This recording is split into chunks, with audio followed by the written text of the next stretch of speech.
Good evening, everybody, and welcome.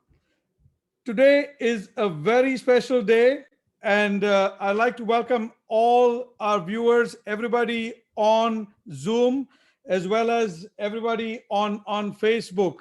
I see a lot of people just building up on Facebook, so we'll give everybody a few minutes to join. We had a large number of people sign up, so we'll give them a few minutes.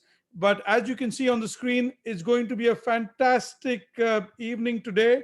We have some great speakers. We have a panel discussion, and we will be celebrating International Women's Day. And I think today is we're hoping we are able to not just celebrate people within our community, but women worldwide. And we're going to start with a little bit of an introduction to what we're going to be doing today.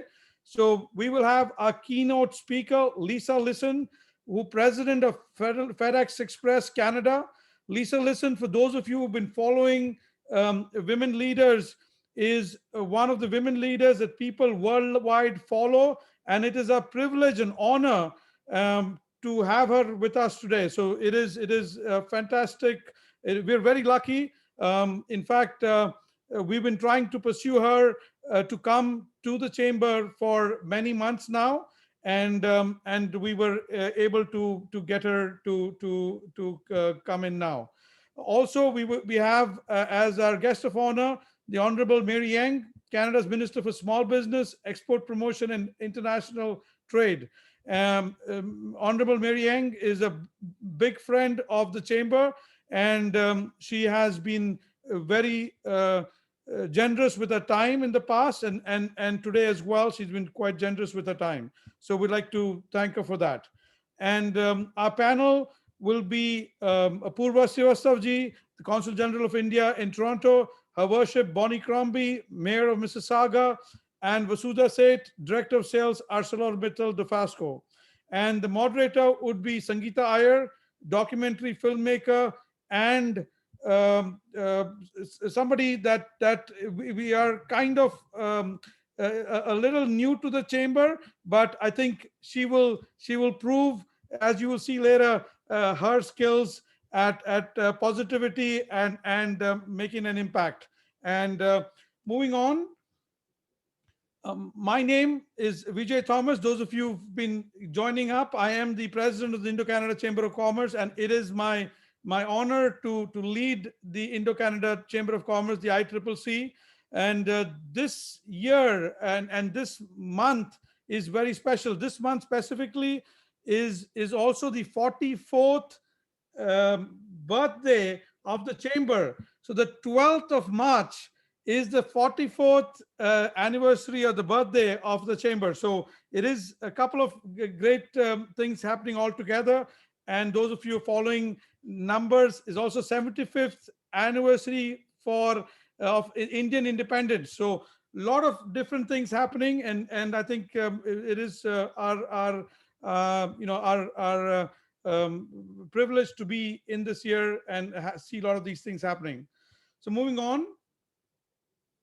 So the theme for the International Women's Day 2021 is choose to challenge. So we can all choose to challenge and call out gender bias and inequality. So what it really means is we've got to do something, and we've got an announcement to make later today where we've been trying to choose to challenge. So we can all choose and celebrate women's achievements, and collectively we can all help create an inclusive world. From challenge comes change. So let's all choose to challenge. The ICCC has been celebrating International Women's Day since 2012. So this is our 9th celebration of International Women's Day. And 2012 was also when we formed the ICCC Women's Entrepreneurs and Professional Committee. And that's a committee that exists till today. And we have a bunch of people who are on the committee that are also part of today's event. And those of you who are women who are attending today's event and might want to participate, please let us know, and we would like to have you on board as well. So this is also our first virtual celebration. The last year, 2012, was the International Women's Day was the last actual physical event that we conducted.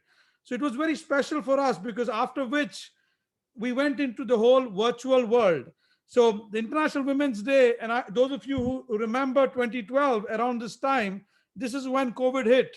So exactly around this time is when we had an event, and then we couldn't do any more. So in that sense, it was a special event for us.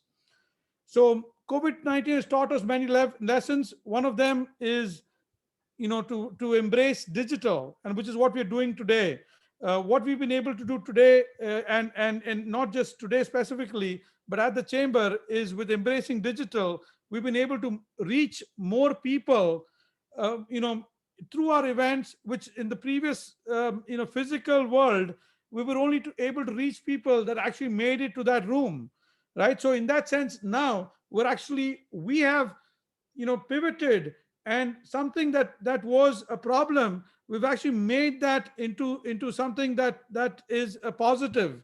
So we really, and even if all of us get vaccinated, all of us are COVID free, at the chamber, we truly believe we will be pursuing digital as our first approach. So so we have a great panel here, and it says, the panel discussion will be about what it takes to reach and stay at the top. All of the panelists are women achievers who've reached the pinnacle of their careers in different careers. So moving on, a little bit of a disclaimer here. This is as we get into the speeches and the details. These webinars and our events are conducted by ICCC only for general information purposes, does not constitute legal or professional advice. Any of the things here, please, you can read some of the things in detail there. And the last part is, I think, a little more important. The views expressed by speakers are their own personal opinion, do not necessarily reflect the official policy or position of the ICCC. So moving on. This is a big announcement that we want to make. So we've embraced International Women's Day, and we're delighted to announce the nomination of three new women directors. Suja Chandy. Suja, if you're there, you can please acknowledge your presence. I think she might be on Facebook or on Zoom. We really appreciate you accepting our nomination. We're very happy to have you on board. Suja Chandy is an experienced leader and mentor, and she worked as a vice president of Invest India. And she's grown up in India and also lived in Toronto, Canada. She's studied in the US. She studied in Canada, also in India. So she brings a lot of value to the India file, especially for the ICCC. And we will be looking forward to a lot of engagement and work with her.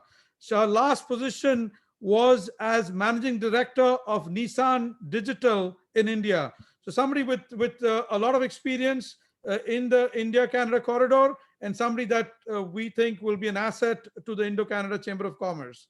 Second, we have Shilu Sharma. So Shilu ji is also going to be part of today's event, and you will see her in action shortly. She's a senior manager at Lux Law Corporation. She's been a manager at BLS International Canada and director at Falcon Marketing and Management Consultancies in Dubai and Falcon Trading Corporate Company in Sharjah. Shilu has worked at the Indian consulate in Dubai, and understands multiple aspects of the Indo-Canada trade as well as immigration. She has a good understanding of a lot of things that we at the Indo-Canada Chamber of Commerce do, and we think Shilu Sharma ji would be a great asset to the chamber as well. So welcome, Shilu ji, and we would definitely look forward to having you on board. Last but not least is Priya Dhawan Chahal. She is the district vice president at Scotiabank, leading a team of 15 branches across Midtown Toronto, and is a project champion for the Scotiabank Women Initiative and a co-lead for the Women in Leadership for Toronto region. She joined in Scotiabank 2016 as Director for Customer Experience. She is somebody that's been a member of the chamber for a couple of years now. And, we were talking, and she's somebody that we truly love to have on board, not just for her achievements, because she is a generation two ICCC or Indo-Canada Chamber of Commerce person. Her father was also a member of the ICCC, and this is something that we've been trying to get Gen 2 people, Gen 2 Indo-Canadians to join the chamber. So welcome, Priyaji. We will love to have you on board. You're going to be our bridge to Gen 2, as well as a bridge to the banking community and the financial services community in the GTA and across Canada. So we think you'll be a big asset to the chamber, and welcome again. So moving on, we have also we have an entertainment. We have a skit and entertainment, something that in previous years we went and hired an agency. This year we tried to do things differently. We actually ran a competition. We sent out a competition. We said, people, send us your skits, send us your performance, and we chose the top 3 performances from among them. And I'd like to announce the first performance for today is going to be the young Vibhuti Gambhir, who is going to be performing a Ganesh Vandana dance. So please join me in welcoming the Vibhuti Gambhir, and let's watch the Ganesh Vandana from Vibhuti Gambhir.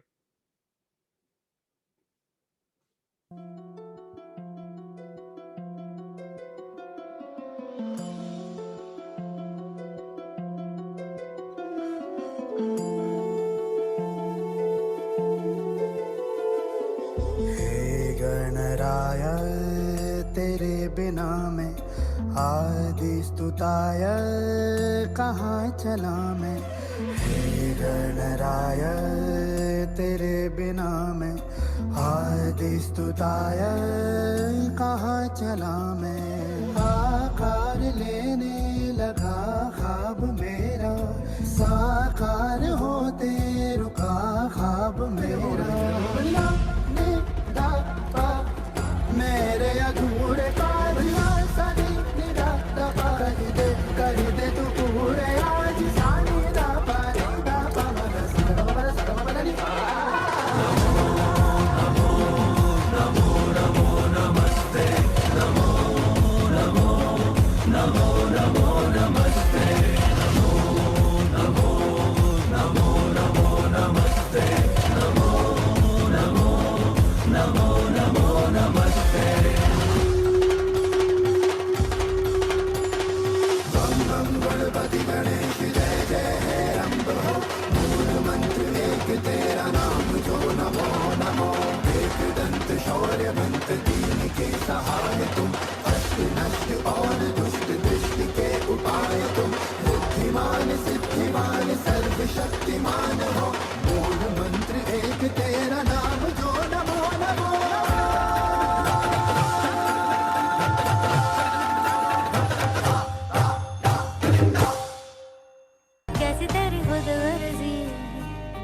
लब नमक रमे नाम सिरी कैसी तेरी खुद गर्जी, तुझे प्रीत पुरानी गुजरी।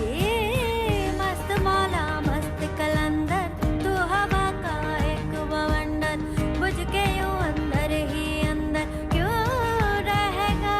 रे कबीरा मान जा, रे फकीरा मान जा, आजा तुझको पुकारे तेरी परछाइयाँ। रे कबीरा मान जा,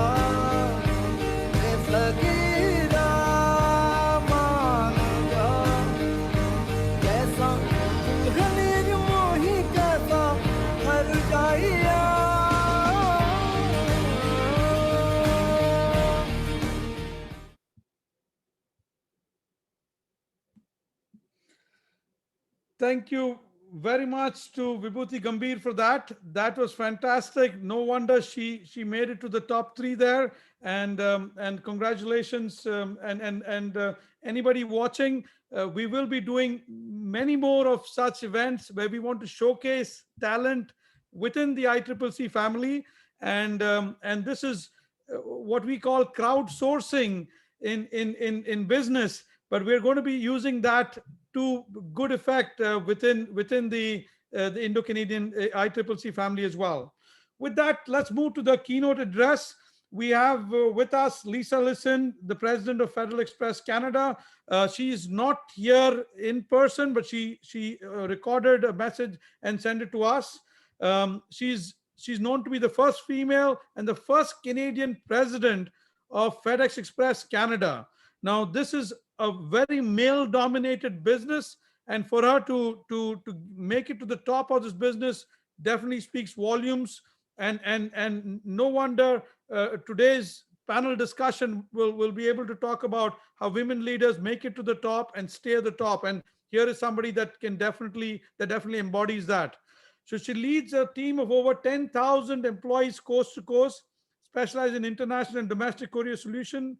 She joined Federal Express as an associate marketing specialist in 1992, quickly progressed, and in 2003 was appointed vice president of sales, marketing, and corporate communication. She was appointed to current role in October 2010. And in every single year of her leadership, employees have ranked FedEx Express as one of Canada's best place to work on the Aon Hewitt Best Employees in Canada list. Lisa's focus on service excellence and community engagement has also given FedEx a place among the 20 most respected brands in Canada. Lisa has been named a Queen Elizabeth II Diamond Jubilee medalist and one of Canada's most powerful women Hall of Fame WXN Top 100 list. With that, I'd like to welcome Lisa Lisson, and let's give her a good listen. And I think there's huge words of wisdom here. So welcome to Lisa Lisson. The theme for International Women's Day is Choose to Challenge. A challenge world is an alert world, and from challenge comes change. I love everything about International Women's Day, as it is celebrated in many countries around the world, and is a day when women are recognized and celebrated for their achievements without regard to divisions, whether national, ethnic, cultural, economic, or political. But most importantly, it is a focal point in the movement for women's rights, and the day marks a call to action for accelerating gender parity. Some of the International Women's Day values are justice, dignity, hope, equality, collaboration, tenacity, appreciate, respect, and empathy. Unfortunately, this pandemic has hit women harder than men for a variety of reasons, and we've lost ground in working towards gender parity.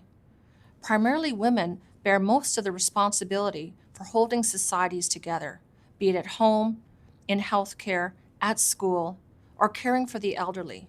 And for this reason, many have had to pull back on their careers or even put them on hold. We must all do our part to support women now more than ever. I'm a firm believer that we all need to be in a state of continuous improvement in order to learn, grow, and be the best versions of ourselves, especially during times like these.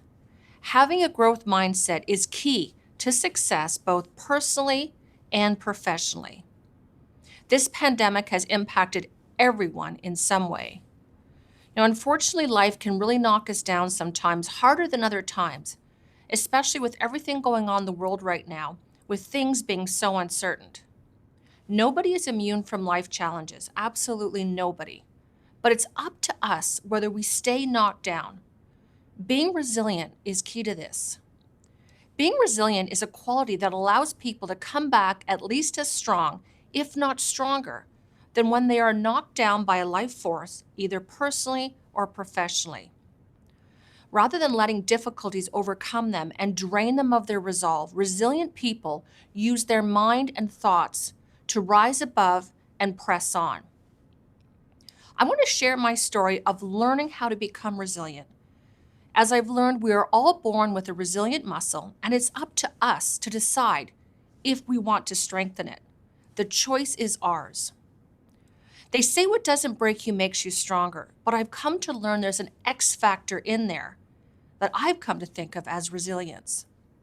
We all need to strengthen our resilience muscle when life does not go according to our plans, because adversity in some form or another is just a fact of life.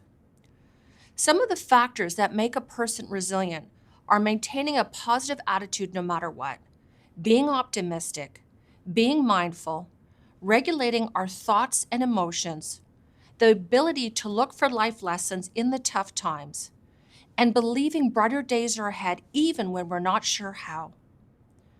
Research has shown that optimism helps to blunt the impact of stress on the mind and body, and that gives people access to their own cognitive resources. As I mentioned earlier, I was pleased to discover that resilience is a mindset skill that can be learned. But before I share my resilient insights with you, I need to share a bit about my journey first. I met Patrick, the love of my life, in grade 9, which is kind of rare. We went through all high school and university together. We ended up getting married.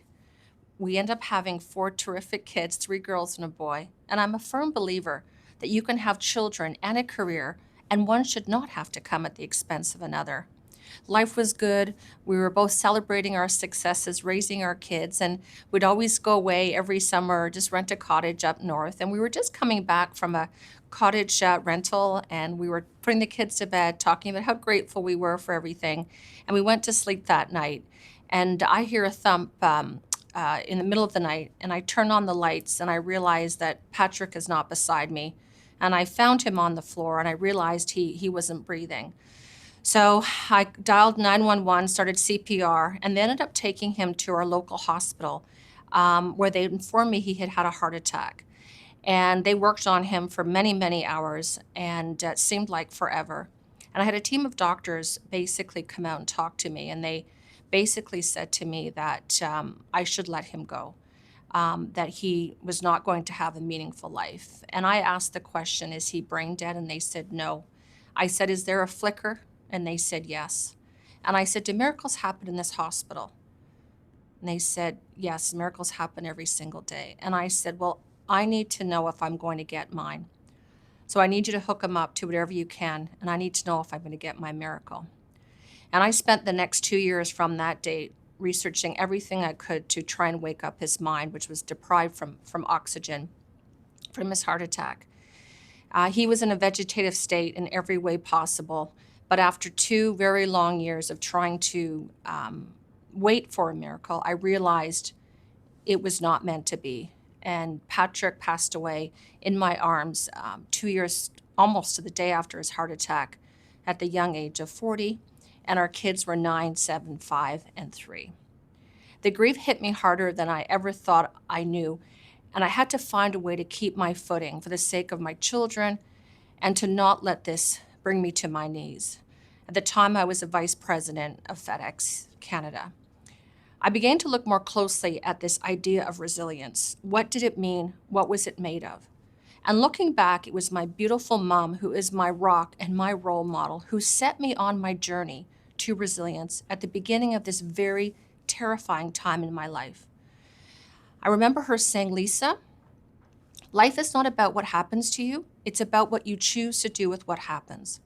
And although you feel completely paralyzed right now, you still have choices. You can choose how to respond to this.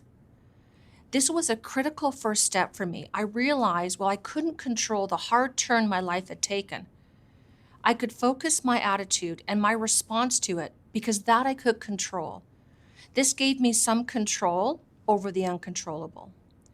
I came to realize that attitude is a crucial variable in our success and happiness. It's how we think, it communicates who we are, how we behave, and it signals to others what they can expect from us. It really is our calling card in life. And I also came to realize that we can choose our state of mind in much the same way we choose our outfit every single day, no matter what is happening in our lives. So back in this extremely difficult time, I began to tell myself as I pulled myself out of bed every morning, Lisa, everything is going to be okay. You've got this. And what I learned is resilient people maintain a positive outlook for the future. They envision brighter days ahead, especially when they are not sure how or when they will arrive.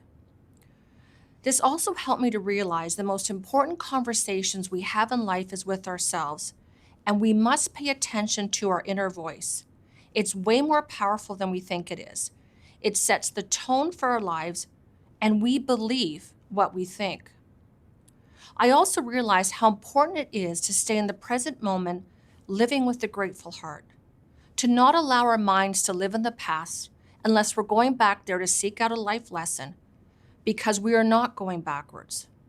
And it's also so important to not worry about the future, as that steals all of our precious energy and causes us stress unnecessarily. I've learned that living with gratitude for what we have to be grateful for and not focusing on what's missing helps us to let go of what we can't control, and it does attract more things to be grateful for. I've also learned how powerful it is to always believe in yourself, no matter what happens. Believing is key. It's the engine behind every successful endeavor in life. If you want to succeed no matter what life throws at you, you have to believe and tell yourself that you can and will. Because if you don't believe in yourself, then why would others? 1 year after Patrick died, I received a phone call from my assistant saying that our chief operating officer for FedEx Worldwide was on the phone and he wanted to speak to me. So I was wondering, what is going on? Why would he want to speak to me? And when I picked up the phone, he said, "Congratulations, Lisa." And I said, "Well, for what?" And he said, "You're now going to be the first Canadian and the first female to run FedEx Canada, and you're going to become the first female to ever run a division of FedEx around the world." Well, I went into complete shock. And you know what I said to him? I said, "Well, aren't you going to interview me?" Here he is offering me the job. And I said, "Aren't you going to interview me?" I don't think any man would have said that, just saying. So here I was over the moon with this news and realizing that staying optimistic and believing brighter days are ahead, no matter what life throws at you, does pay off. It's not easy to do, but I can tell you it's so worth it.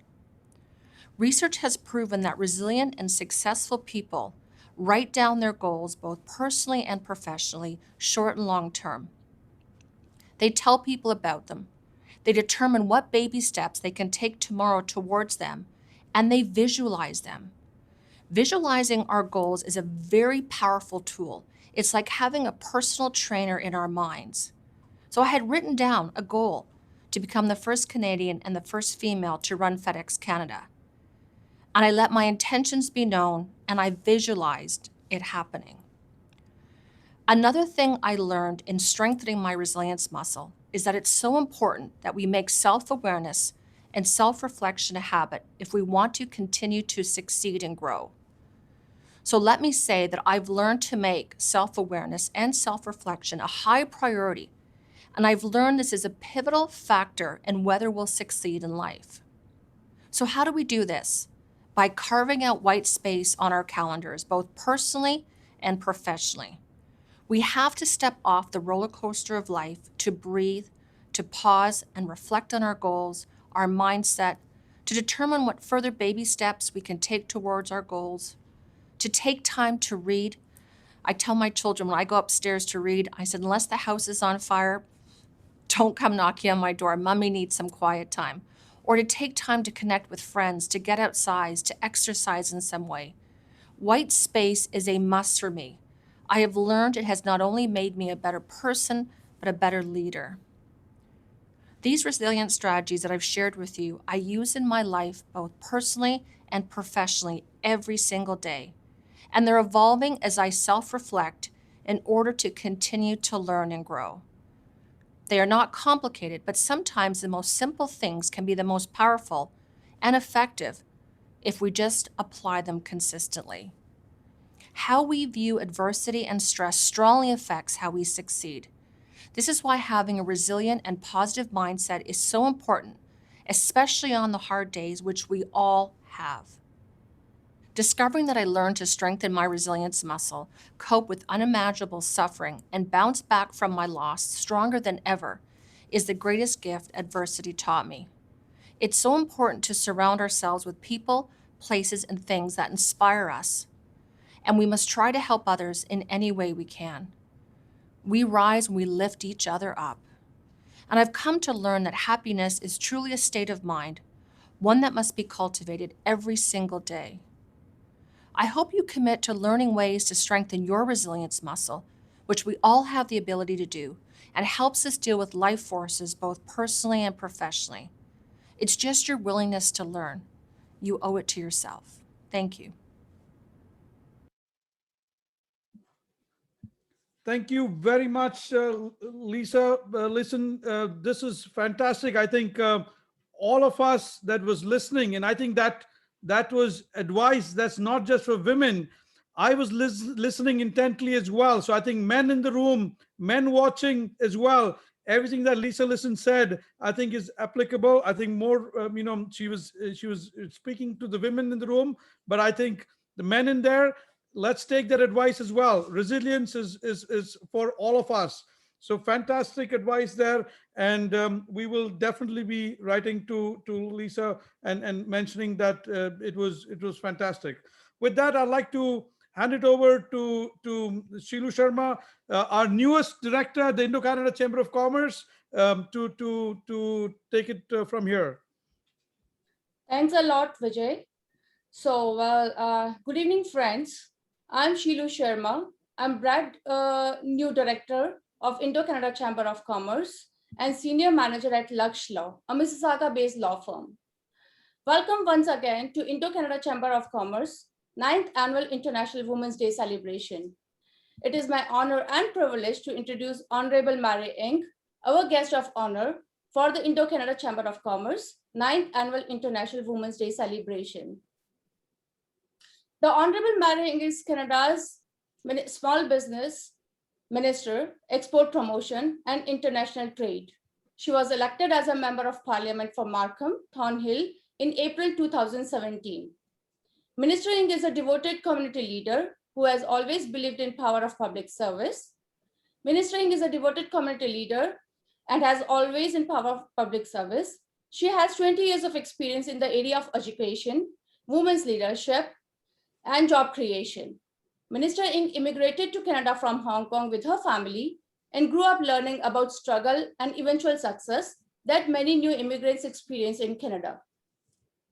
Her years working for Ontario Public Service, Ryerson University, and the Ontario Ministry of Education led to her being recognized as Canada's top performing public leaders. She later served as Director of Appointments for Prime Minister Justin Trudeau. Please join me in welcoming Minister Ng. Thank you.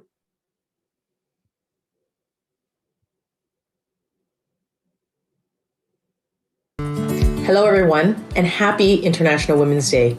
Every year on International Women's Day, we take time to reflect on the incredible contributions women make to our communities, our economies, and everything in between.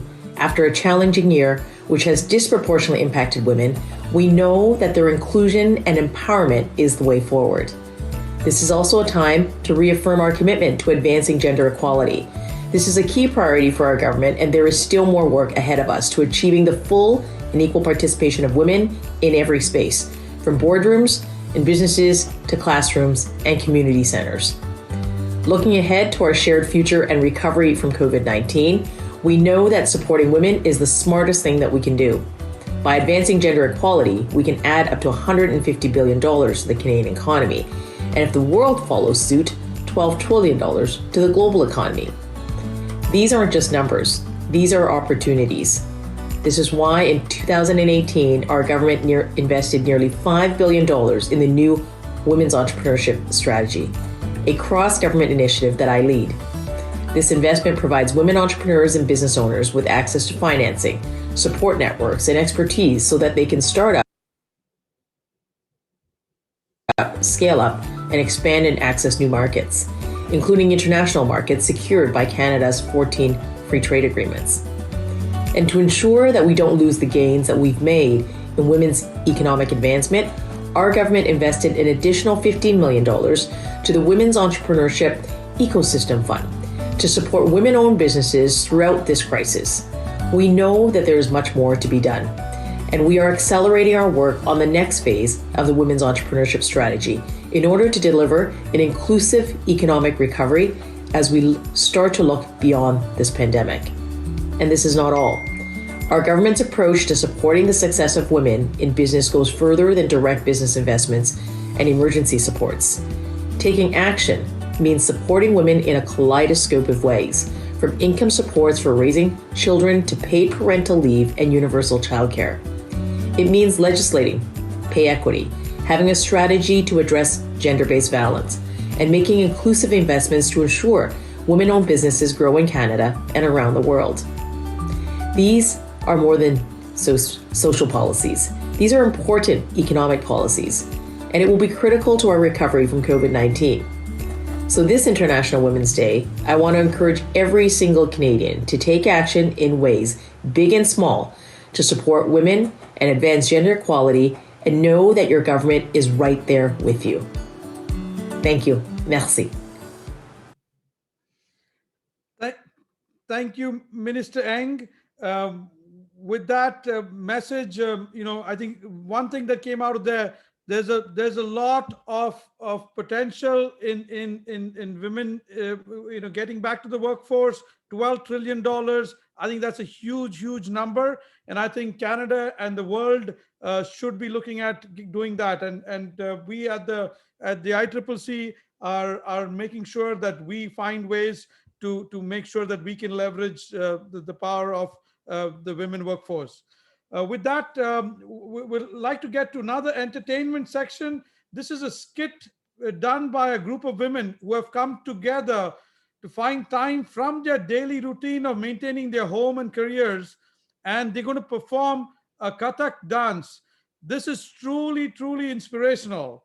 So let's give them a good hear and a good listen and a good see. And I'd like to welcome Pooja Chadda, Shamla Tejamurthy, Chaitanya Gogi, and Amisha Gandhi.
तू होगा जरा पागल तूने मुझको है चुना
So thank you very much to the Kathak troupe there. And with that, Shiluji is going to be back. Shilu Sharma.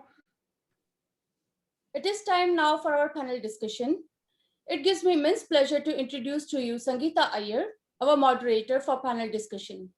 Besides being a wife and a mother, Sangeeta Iyer is an award-winning Indo-Canadian filmmaker. Her documentary Gurukul has been selected and screened at various film festivals globally and won awards. She holds a master's degree in psychology and is a certified positive psychology educator. She is also a certified adult educator. Sangeeta has been national field hockey player, is a certified advanced feng shui consultant, a board member for Basis Education Foundation. The vision of her production company, Metal Films, is to get the heart of what matters in powerful yet gentle way to tell insightful and inspirational stories about people, places, and events that has social relevance. Please join me in welcoming Sangeeta Iyer. Thank you, Shilu Sharma ji, for the wonderful introduction. Good evening and namaste, everyone. Wish all the women out there a very happy Women's Day. And personally, a shout out to the person who has truly empowered me in my life would be my best friend, who happens to be my husband, Kartik Iyer. Now, as you know, today's topic of discussion is about women leaders and what it takes for them to reach the top and stay there. We'll be taking the next half an hour or so to talk to three amazing women leaders who will be sharing their journey with us. But before I introduce them, let me share some statistics with regard to women leaders in Canada. As we know, women leaders face a glass ceiling in their rise to the upper echelons of their career ladder. So be it the corporate world or the government or in bureaucracy, this is an undeniable fact that exists despite enactment of legislations globally to empower women. And although 82% of women between the ages of 25 to 54 now participate in Canada's workforce, they are still underrepresented in leadership roles.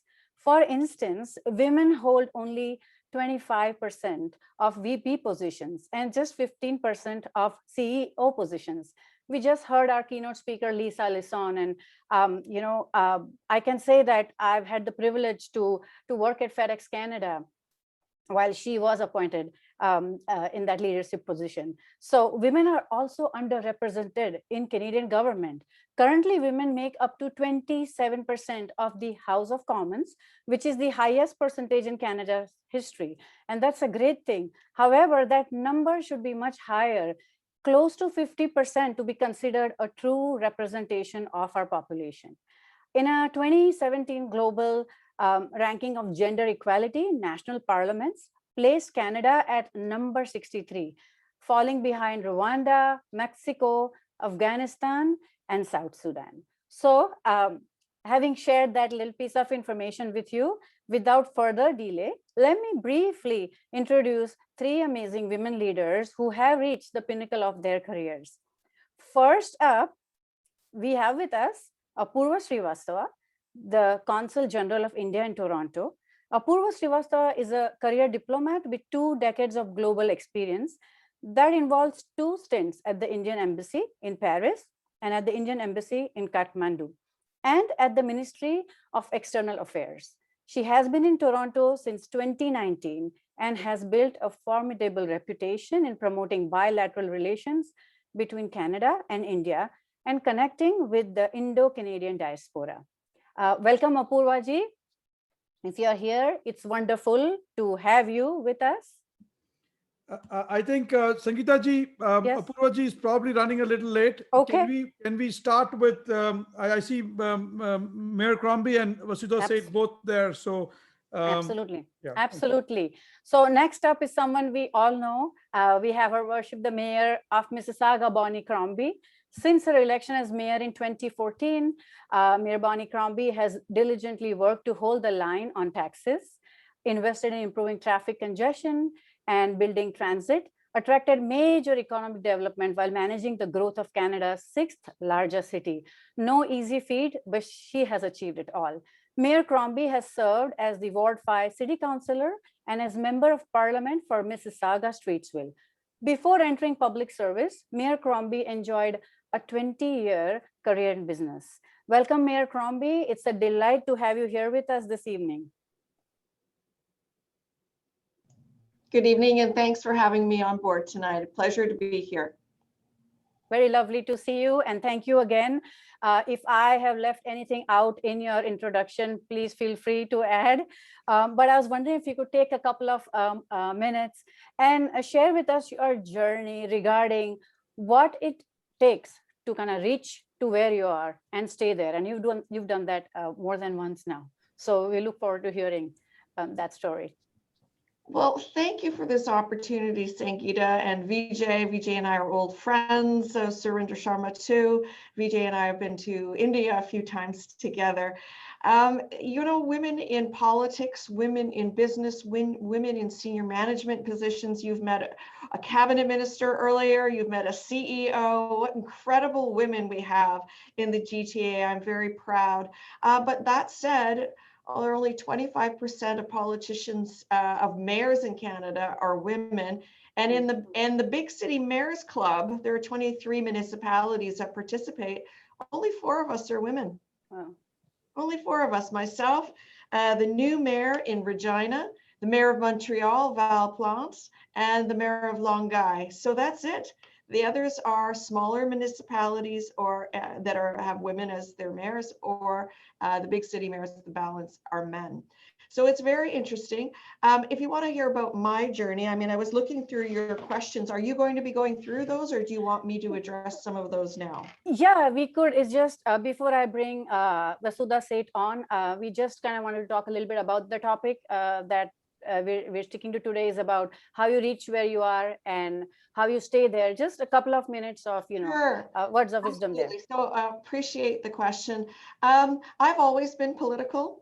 I always had a great interest in politics. Even before I went to university, I was always knocking on doors for somebody else and enjoyed policy and shaping policy and debating. And that was very interesting, very stimulating for me. I thought that if I was close to politicians, I could help shape policy. And so I always wanted to work in politics. And I chose a party that I thought best reflected me. And I was very inspired by our current Prime Minister's father, Pierre Trudeau, who believed in multiculturalism and the path that our country has taken. And you know, the first minister of multiculturalism was Polish, and he was Senator Stanley Hajdasz, and I'm Polish background. And I thought, wow, this is for me. And of course, the Prime Minister, Pierre Trudeau, was so inspirational at the time. So I worked hard for other people for many, many years. I went to university, studied political science, but also international relations, but never really entertained a career in politics myself. I went into business. I have an undergraduate degree, as I said, then did an MBA a little later, but have always worked in marketing jobs, advertising jobs, and but always was engaged in the community, and was always very driven to make my city, my community, my neighborhood a better place. I always sat on boards and boards of directors, and I became kind of a go-to person when you wanted to get things done. Speak to Bonnie Crombie. She's got a lot of energy, that woman does. My kids called me Mrs. Buttinsky. Bonnie hasn't met a problem she doesn't want to solve and butt into anybody else's problems. So that kind of sums me up pretty well. So I had a career in business. I had a very successful husband and became sort of a corporate wife and managing kids, but that was never really enough for me.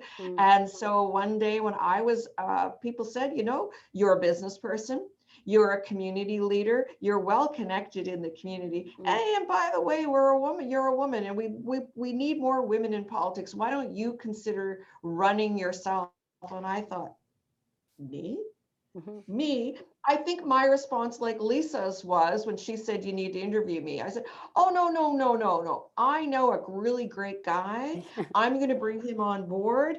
You're going to love him. He's going to be perfect. And I was told, boy, if I had men with your credentials, they wouldn't be saying, I got another guy I'd bring in here. They'd be saying, we want this riding, I want this support and this funding, and this is what I want. And here you're advocating for other people. But I never really saw myself in that role. I saw myself in the background, helping other people get elected. And of course, I did have a business career first.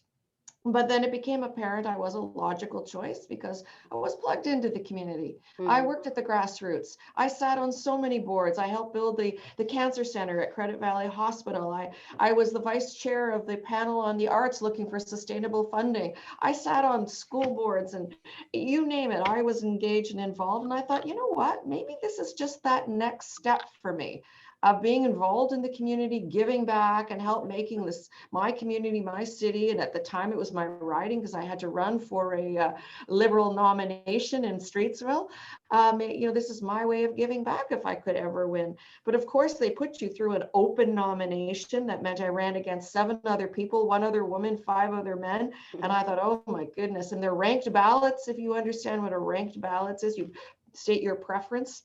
And usually it goes through multiple ballots before they make their choice. I won on the first ballot with 70% of the vote. So it was pretty clear I was going to be the Liberal candidate in Streetsville. And it was a real honor. I cherished my time. It was just so awe-inspiring to walk into Center Block, into the House of Commons. It was so humbling, honestly, to be able to serve your country that way. And I, served on public accounts, Heritage Committee, Veterans Committee. I did a lot of great work bringing stimulus funding into Mississauga, into my riding. But then, we had an election and the government changed. And I like to say I took the early retirement package. And Hazel approached me and she said, I've got a seat on my council. And at first I thought, how could a member of parliament run for council? Yeah. And I said, that's just ridiculous, Bonnie. You love to serve your community. And that's what this is about, serving the community and giving back. It's a noble profession, never mind what level of government you're at. So I put my head down, I became a councillor, did some great work, created a business improvement area for Malton, created a shinny hockey league. I had town hall meetings every month. People knew that I was serious, I was engaged, and I was going to represent them well. And then one day Hazel called me into her office. When the boss calls, yes, you gotta go see the boss. You know what you think? Oh no, what did I do wrong this time? Yes, that's the first thought. Yes. Right. How inspiring. Her case. She asked me to come see her because she said that she was thinking of retiring. Wow. She was 92 years old. She'd been married for 34 years. She served 2 more years and then she retired. She said, I'm going to retire. You should run for mayor. I said, what? No, I've been here 2 years, Hazel. I probably go back to Ottawa, be a member of parliament. But you know what? I went home and I said, Hazel thinks I should run for mayor. And boy, oh boy, she's a mentor, a friend, an inspiration to all of us. We chose Mississauga because of her vision to build this city. Boy, oh boy, if that woman thinks I could do her job, that's something to think about. Absolutely. I got to go home and talk to my campaign team and say, what do you think? What do you think about this? So we decided it was the right thing to do and ran. And of course, it was a competitive election, the first one in 2014. It was a tough one, but the odds were for me. Yes. And I won. I work hard. I work very, very hard. Anyone who knows me knows how hard I work. I give it my all. I've been going at this since 8 this morning, and this will be another 12-hour day. Thank you. I just don't give up. I'm very driven and I'm very dedicated and determined to give back. So that's amazing. I won and then ran again for re-election. And I hope next October in 2022 to put my name again for re-election. So absolutely. That's my story. It's a lot of hard work. Yeah. I think I got lucky. It came at a time where you weren't running against an opponent, not an opponent, I'm sorry, an incumbent. It's always tough to displace an incumbent, but she was retiring. Yeah. And even on my council seat, I ran against 27 people to get on council. So, and I registered on the last day because it took a little while to convince me that I should try the municipal politics after federal. But here we are. It's worked out pretty well and I love it. And I love that I get to build a city and shape our community and shape our neighborhoods. Yeah. That has way more influence for me than, giving speeches in the House of Commons. As much as I was honored to serve that role and enjoyed it so much. I think for me, building a city even more so. Amazing. I think a common thread that I see through the whole story and the journey you've shared is that you had passion for doing what you do, no matter at what level you were at, and you wanted to make a difference, and you wanted to give back. Like that's a common theme I'm seeing throughout. So amazing. And it's really nice to hear, so candid version from you yourself. Yes, I don't have a script. I'm just making this up as we very go along. good. And later on, when we talk about the challenges, I'll talk about the challenges of being a corporate spouse, of raising 3 children, and that's not easy doing everything all at the same time. And we'll absolutely come to that. Absolutely. Thank you, Mayor Crombie. Again, it's such a pleasure to have you. And I'm going to bring on our next guest as well. And last but not least, we have with us Vasudha Seth, the Director of Sales at ArcelorMittal Dofasco and the Vice Chair at Ontario Chamber of Commerce. Vasudha Seth began her professional career at Dofasco in 1988. She has been part of several transformation initiatives at Dofasco and business integration efforts when ArcelorMittal acquired Dofasco in 2006. Since 2013, Vasudha Seth is the General Manager of Marketing. She is responsible for developing target market positions and executing strategies to achieve that position. Welcome, Vasudha ji. We're so excited to have you here with us. Thank you so much. It's my honor and privilege to be invited to participate in this panel this evening, and I much appreciate the opportunity to share my story and some of my experiences with, with the others. Thank you. Nice to meet you virtually. And I'm going to kind of kick it off with the same question to you before we get into kind of the questions, and there might be some live questions coming in too, because everyone's really excited to hear these stories. But, just regarding the topic for today's panel discussion about women who have reached the top and have managed to stay there. So what's the secret? What's the journey about? If you could share that for us, please. Well, I don't know if I have a secret, but I can share a little bit of my story and talk a little bit about my experiences and share, some of the lessons that I've learned. I think first, in terms of my background, when I was thinking about what I wanted to do when I was in high school, I was not really sure, but I thought, well, I like math, I like science. You know what? I think I'm going to go into engineering, and my dad's an engineer, and so we kind of had that roots in our family, and so I chose that path, and I studied at the University of Toronto. And when I was there, between my 3rd and 4th year, I had the opportunity to work for a summer at the time what was Dofasco. So steel facility in Hamilton. For those of you who have ever driven across the Skyway Bridge on your way to Niagara Falls, you would see the steel mills in Hamilton on the way there. So an industry that was then and still to this day really is male dominated. So when I started there were about 13,000 employees working at Dofasco. We're maybe 5,000 now, so much smaller than we were back then. And I'm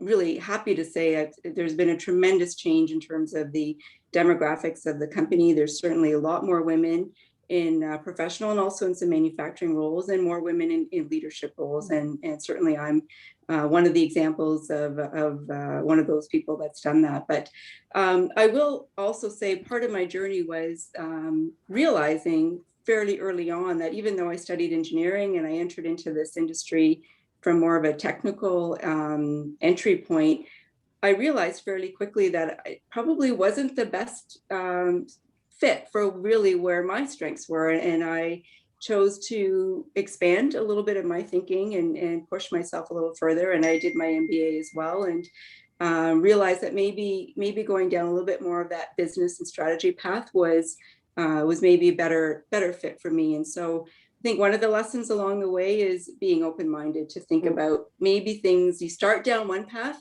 it might not be the one that is necessarily going to be the one that is where you're going to grow. So one of the things I was going to talk about is challenging yourself, and what, part of the theme this year was choose to challenge. And I think a big part of that is choose to challenge yourself as well, and what your opportunities are, and really maybe where your strengths are that you can build on.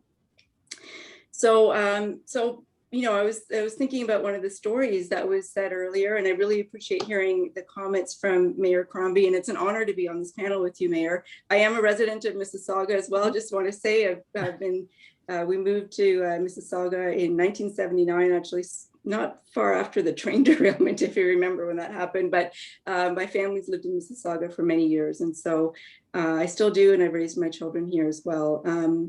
I think one of the things that,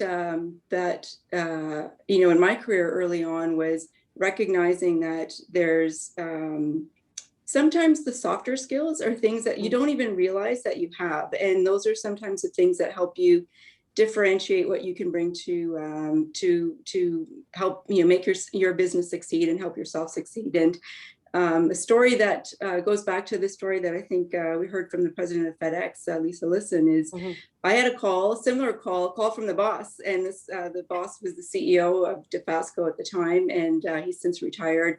And I was called by his secretary, and she said, "Can you come up to see John? He'd like to see you this afternoon." And I had no idea what the call was about. And I was like, "What do I do? How should I prepare for this meeting?" And she said, "No, just come." And I said, "Okay, fine." So I came up to John's office, and he said, "Well, Vasudha, how do you feel about being the next general manager for environment and energy?" And I was completely taken aback at the time.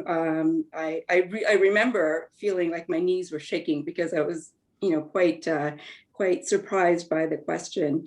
And by the way, I was 6 months pregnant with my second son at the time. And I said, "John, that's crazy.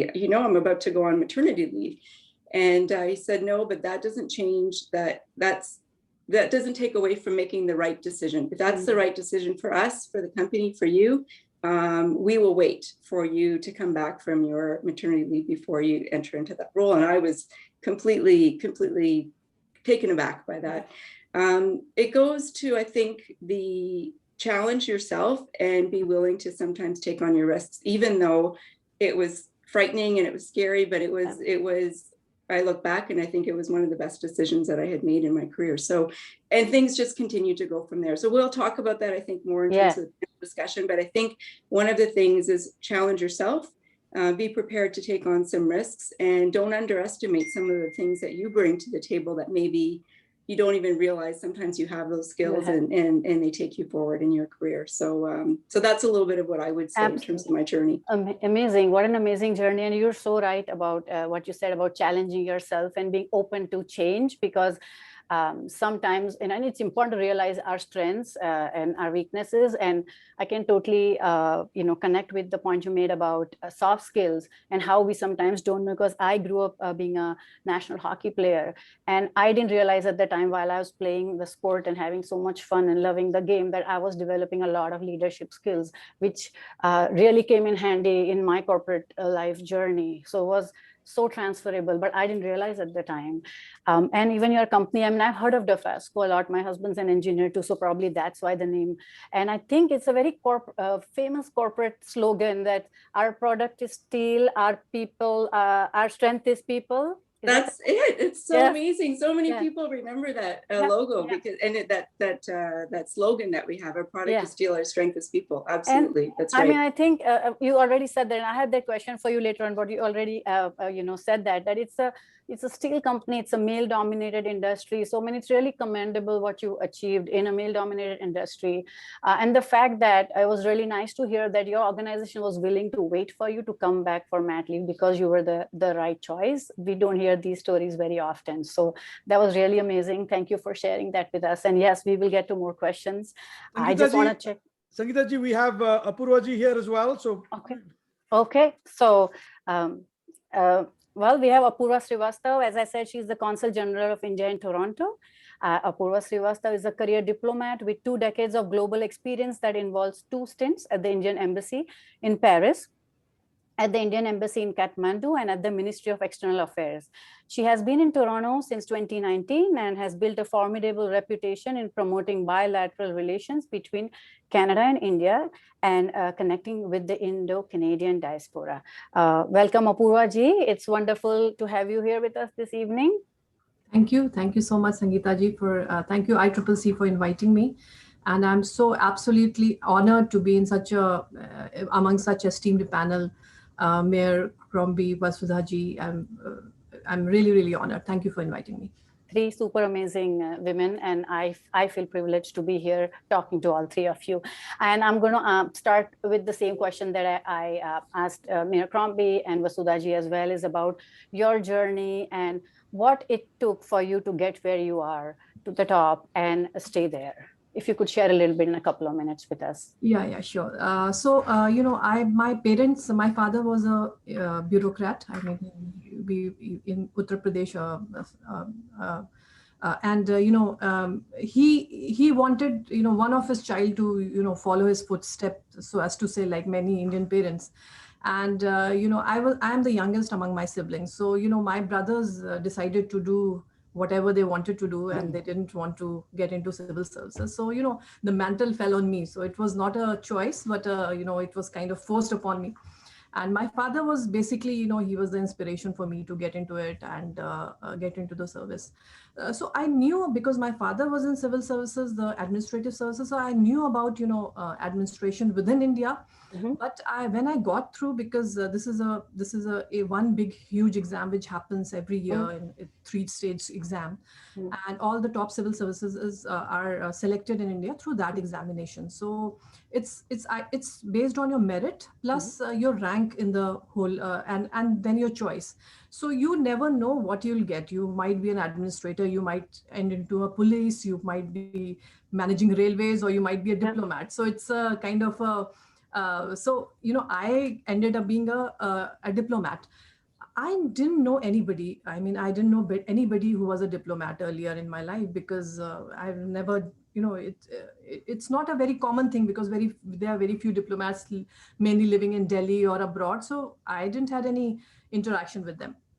But, it is such a wonderful job. I mean, I must say that, it is, I think, one of the best jobs. It's a journey of enrichment, learning, and experience. It's a great journey. You get to go to travel a lot. You get to stay in a country for 3 years.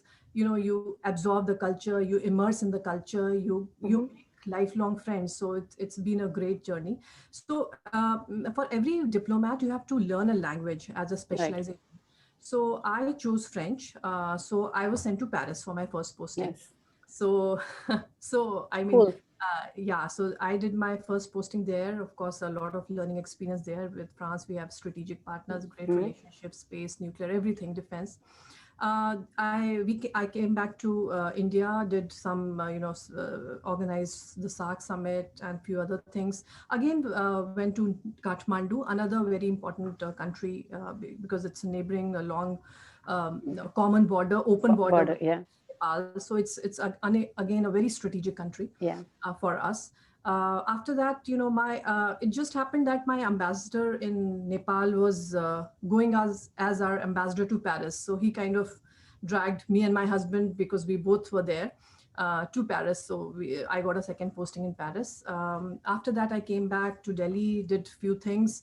Then I really got this very extremely, good opportunity to work as a staff officer for the External Affairs Minister of India. So earlier I worked with Mrs. Sushma Swaraj for like 2.5 years.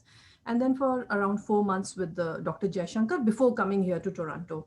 So this is in small my career, but what has basically driven me, as I will totally agree with Vasudha-ji on that you have to be very flexible, and never let go of any opportunities. There are many, and you have to make the right choices. And never, I have never let my gender define my identity or my role.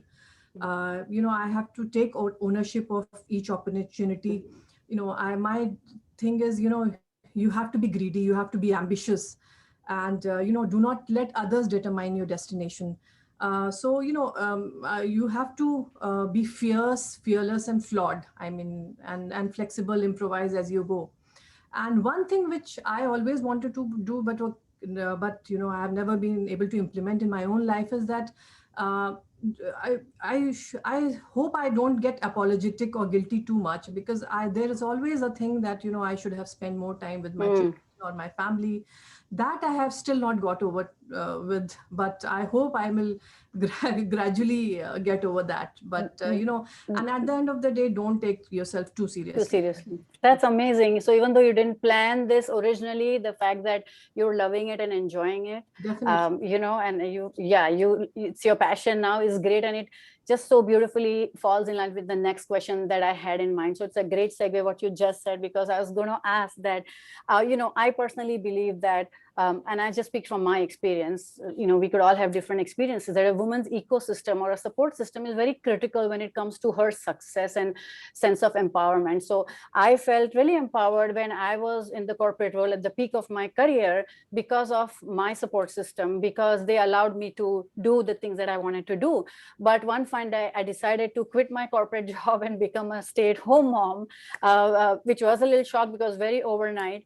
And I think it would have been extremely challenging for me to actually take that step had I not had that unflinching and unconditional support of my husband in that decision. Because as much as I wanted to with my kids, there are a lot of things that in terms of lifestyle and financial aspects that you have to consider when you quit a job. So for me personally, empowerment was while I was at the peak of my career in the corporate world, but also when I was a stay-at-home mom, because of my ecosystem. And from what you've shared, and I had a feeling, but you already explained that to me, that it takes you to different places, which is amazing. All the places that you've been to is on my wish list. So hopefully I can go to Paris and Kathmandu one day too. But in terms of that journey, because you have to kind of pick up and move and start life again, and then pick up and move and start life again, would you be able to share a little bit about what kind of support system you have and the kind of role it's played in your success so far? Yeah, definitely. I must say that I'm fortunate enough to get immense support from my family. Before and after marriage, of course. I told my father was the main reason why I got into the service, and after marriage, of course, my husband is my batchmate. He's in the same service, so of course he better understands. I mean, he has no choice but to understand and help me out. So definitely, the support system is also, your parents, your mother-in-law, they have always ensured that, I get enough time with, I have enough, support system to work, to give full justice to my, whatever I'm doing and whatever I intend to do. So that ways I have been really, really fortunate. And, you were also talking about, the sisterhood. I think very important thing is, the men in our life and the women in our life, both are extremely important, and both have to be supportive to actually propel you to achieve whatever you desire. So I have been very fortunate, I must say that, in getting that support system. Amazing. Thank you so much for sharing that with us, Apurvaji. Can I go quickly to Mayor Crombie and ask you a question, Mayor? If I could I know you shared your journey with us already, but if I could ask you to kind of turn back the clock and start way back when you started in your role, and then your professional journey to where you are today, what would you consider to be like the biggest barrier or obstacle to your progress? Okay. So first I'm going to catch up because of everyone else's comments. I want to tie this all together because there's so much we all have in common, and I've been taking notes furiously. So the first of all, we all seem to have gotten a call from the boss at some point to say, come on upstairs and let's talk, right? So somebody identified talent and said, you have potential, let's talk about your career. So I think we all got that call. Mine was from Hazel. I probably had other calls from other bosses when I was in the corporate world, but not since. All right. Secondly, I also got a job being pregnant. Oh. I interviewed for a job not knowing I was pregnant, got the job, and then found out I was pregnant and said, I called them a very short time afterwards because I wasn't feeling well. So I did the pregnancy test and went, oh. So I phoned them and I said, I'm declining your offer. And they said, why? And I said, well, I've got some information. I don't think it's fair. I think we should start over, and I will share with you the information, and then you can decide whether you want to interview me. And I said, I've just discovered that I'm pregnant. And so of course, you're going to decline your offer. I understand that. And they said, no, Bonnie, there are two genders in the workforce. And when you find the right person, you want the right person. And we assume that you're going to be here for 9 months and then take your mat leave and come back. And I said, absolutely. of course, it made me even more dedicated than ever and came back sooner than ever to prove them right. Right. Thirdly, I also left my corporate job and then started off an entrepreneurial venture as well, and left all that to be stay-at-home mom for a while and manage kids, but manage household. And yeah, so I say that, but at the same time, I was consulting and sitting on boards, and because I can't sit still. Yeah, me neither. Yeah, absolutely. 10 pots at the same time. And then finally, Vasudha said about challenging yourself, and she's so right about that. You have to push yourself and you have to take risks. Now, I agree, though, they have to be calculated risks. Yeah. So when I look back to see who most influenced me, certainly it was my mother, my grandmother. Those are the key people in your life. Yeah. And my mother always said, she has this little trite phrase she used to always say, but it's the same thing. It means the same thing. She said, if it is to be, it is up to me. And think about that. It means don't leave your fate in anyone else's hands. Push yourself. You make it happen. If it's going to happen, you've got to make it happen. So with respect to biggest impediments, or no, what did you ask me? Support. Yeah, the same thing. I just called it a barrier, obstacle, same thing. I got lots of barriers. I want to go through barriers, but I'll do that in my next question, because I want to go through a list of the barriers that women in business, women in politics face. I want to answer your question now with respect to your journey and your impediment to success. And I would say that I had an extremely successful husband. I always felt I took a back seat. Maybe that was my upbringing.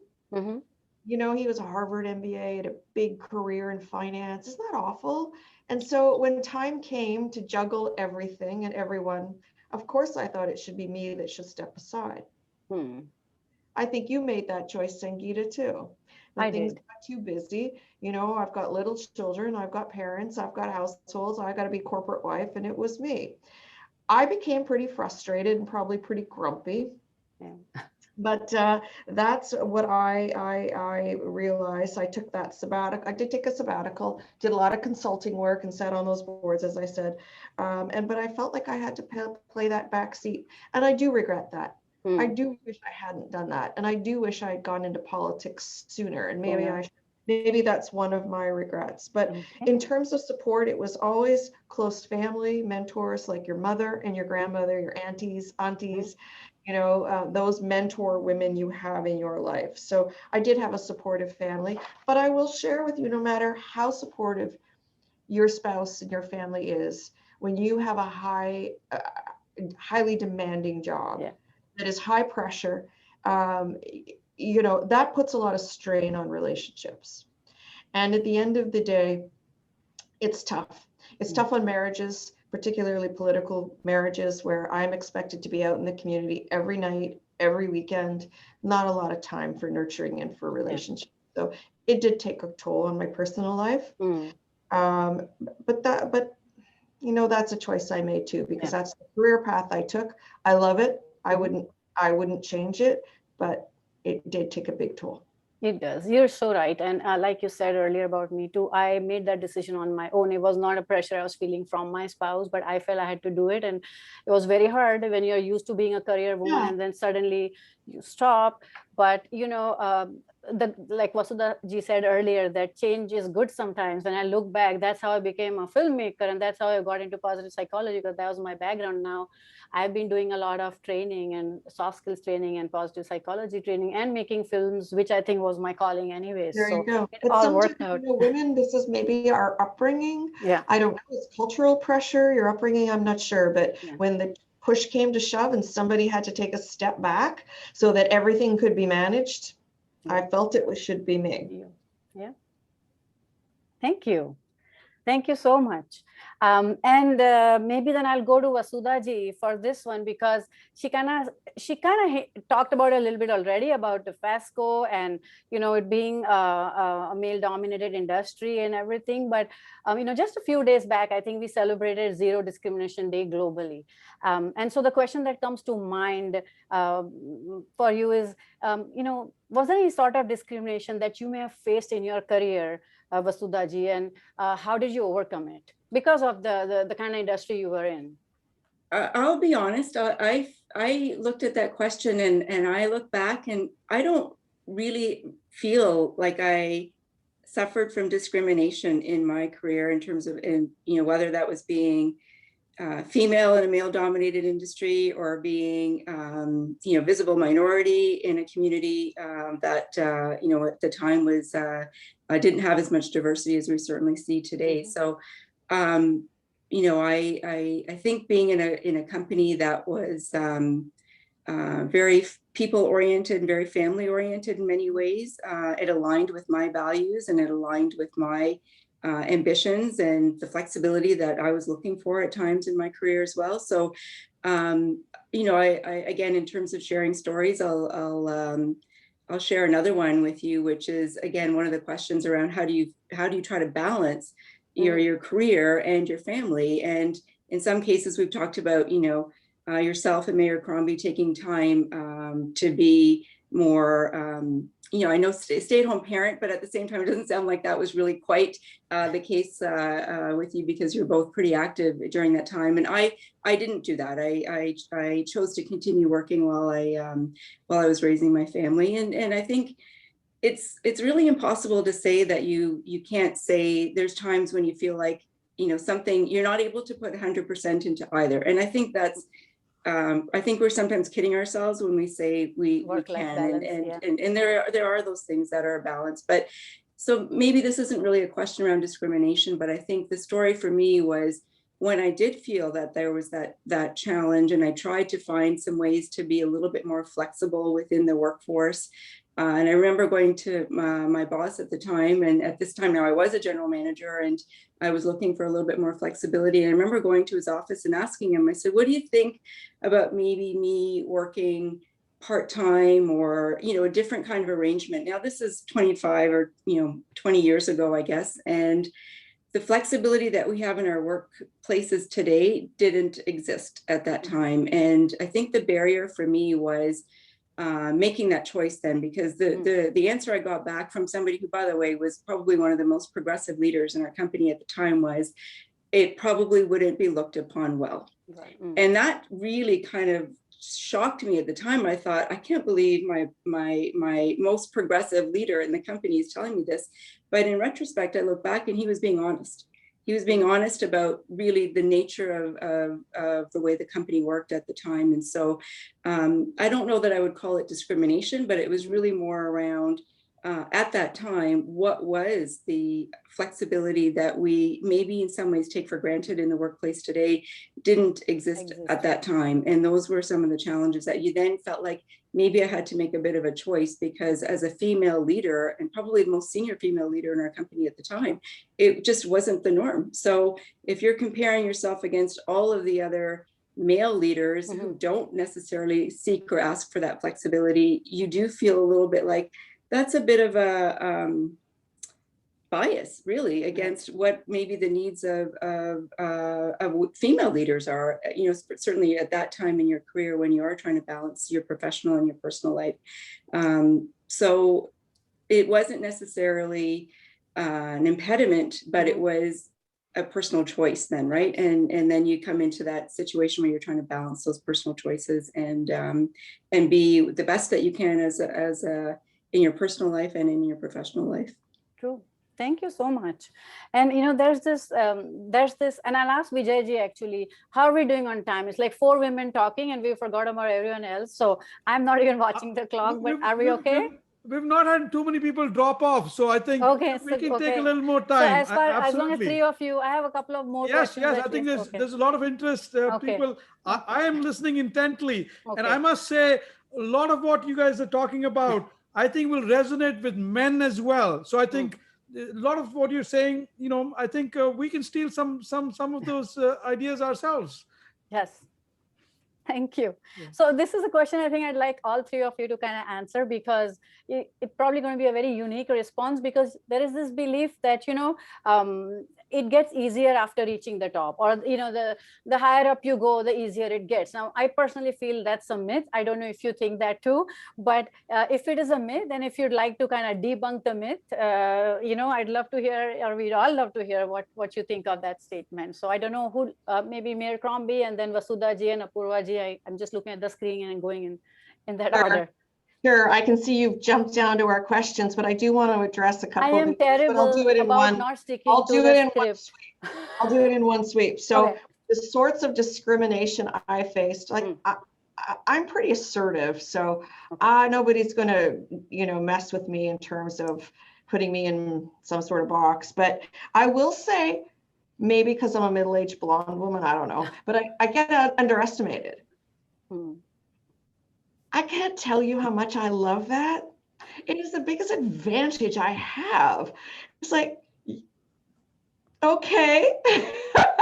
And then you just have to prove to them that you're, work harder. Yes. You're probably smarter. Yeah. And then you know more. And then people are taken aback a little bit. So I don't know that I've been discriminated against, but I think I've been looked at. But like a mindset from what you're saying. Yeah. She's just a woman and a blonde woman at that. Yeah. And, being underestimated, I've turned into a big strength for myself in my career. Now, I do want to talk about, it doesn't become easier. No, because you're always proving yourself. As a woman, you're always working twice as hard to be as accepted half as many times. You're always working harder, but you do become respected after a time. People say, you know what, we can count on her. She'll get it done. Right. If you want something done, ask her, she'll do it. Right. We get stuff done, so that you do become respected. Now, I'll share with you, if you want to hear how difficult it can be for women in power, women in politics, women in business, check out my social media comments. All right. Okay. They are extremely harsh. They're hardcore. They are brutal. They attack you. Women get the criticisms personally rather than professionally. It's not your work or your opinion they're criticizing. They go directly to the jugular. They go right to you, personal. Now, the other question you asked, and I really want a moment to address this because I think it's important. It's about barriers that women face. And whether you're in politics, in business, in the public sector, you're a diplomat, you're an engineer, a career person, as I was as well, women end up making choices. Now, let's be honest. Let's be very honest. Sangeeta, you and I stepped back. Why? Why? Because at the end of the day, women are always going to suffer the greater burden of children, household, parenting, and senior parents, your parents, are going to be on us. That is a fact. That is a fact. No matter what world you live in, you have a housekeeper, you have a spouse who wants to contribute. Yeah. The bulk of that organization is on your shoulders. I'm sorry, don't even try to tell me it's not. Now, the other barriers women face is in our nature to be more consensus driven. We want to strike a deal. We want everyone to get along. What's your opinion? What's your opinion? Okay, this is what I think based on your opinion. We don't like win-lose. Men like win-lose. We have a different style. We want to get things done, but we get them done differently. And that's sometimes a barrier. I always tell women to flip the argument. Don't tell me that this is the reason and this reason and this reason and this reason, and so you want to do this. Tell me what you want to do, and if I need to know why, I'll ask you. Because that's how the men think, right? The women say, well, there's this, and I think this and this, and hence we should do that. Yes. Flip that over.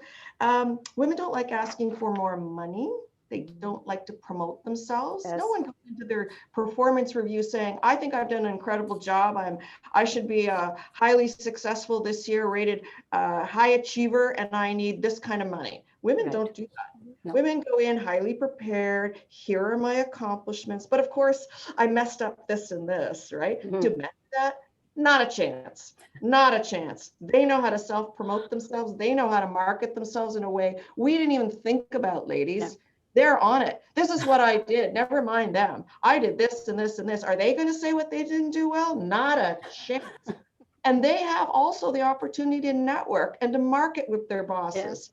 Yeah. They network with them. What do they do after work? Yeah. When you go home to start the homework, start the laundry, start the dinner, look after the kids, be home in a couple hours, dear. We're going to the sports game. The hockey game's on. We're going to go have a beer, watch the game. See you later. Saturday, what are you doing? Driving kids around to activities? What are they doing? Where are you going with those golf clubs? We got a full day of activities, right? They got 8 hours on a golf course with their boss. What are you doing? You're driving kids to dance lessons, soccer, and hockey. That's what I found. I have to So confess, though, my husband is just we the market opposite. ourselves. So I have to give him brownie points for that. He's the opposite.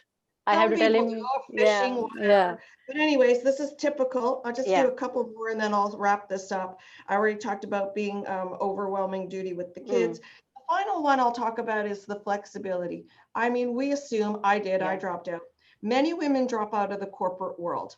They're looking for flexibility. Even Vasudha talked about more flexibility in her job. When you reach a certain point, you've got a lot of other responsibilities at home with your children, with your aging parents, etc. You need flexibility. A lot of women drop out of the corporate world, out of politics, out of cabinet, etc. And they either become entrepreneurs, they start small businesses, or they start consulting, sort of the same thing, because they need that flexibility to manage it all. Plus, they often don't like, the tight timelines. They don't like the travel, and they don't like the win-lose game. They want to be closer to home. So there are those points in women's careers where you got lots of decisions to make. Is this what I want? Is this for me? Is this what's best for my family? Right? That comes into our minds. VJ's nodding. VJ, have you ever not taken a job or a promotion because you thought this isn't right for my family? I'll be away from my kids too much. I bet you never did, but I bet your wife did and said, I shouldn't take that promotion because I'll be away too much. Or I'm going to leave my partner of the law firm, partner of the accounting firm, because I'm going to work in the local firm where I can be home earlier at night to manage the homework and the kids and get them to bed. Flexible to run over to mom and dad's if they should need me in the evenings too. So women, we sacrifice a lot for what we've accomplished. If I had to do it differently, the only thing you're going to ask us this later, I would have started sooner. Yeah, but you're right that one size fits all in the organization, and also I think a lot depends on the company culture and the values, right? So like in Vasudhaji's example, that was a great story that she shared with us about them waiting for her. We don't hear that very often, and you had that too, luckily. So that's great. So thank you. Vasudhaji, would you like to share your thoughts on, the debunking the myth about, it gets easier as you kind of reach the top? I absolutely agree. It's a myth. It's not easier for sure. And for various different reasons, I would say part of it is just the added responsibility that comes with that, the decision making, sometimes the feeling of, the consequences of making a decision that is not a good decision or not the right one. I think there's more weight sometimes associated with those, and so it carries that burden. I think leadership is. I mean, I really do love and enjoy being in a leadership role. I love kind of what some of that comes with it, which is mentoring and helping, other people kind of develop in their careers. And I certainly really enjoy that part of it, but it carries responsibility with it as well. And so I think it's definitely a myth. I feel like there's more weight on you at times, and sometimes you physically almost feel it. It's like you can feel it on your shoulder. Sometimes it's like there's that extra responsibility, and with it comes that pressure at times too. So it's finding a way to balance that. And some of the things that we've talked about is having that network sometimes outside of work that helps you kind of take a little bit of that pressure off, and that's your family, that's your friends, that's your tribe of people around you that help you put it all in perspective at times. But I think when I started my career early on, looking at people that were in more senior roles, I probably looked at that and said, oh, that looks easy, or that, wouldn't that be great? And now when you're in that, you look at it and you're like, this is just, it's not necessarily what you think it is. And so I wouldn't change anything, but I think it's definitely a myth in terms of whether it's easier. I'd say it's definitely more challenging and carries a lot more responsibility. Absolutely. Thank you for sharing that with us and debunking that myth for us. And Apurvaji, would you like to add something to that as well?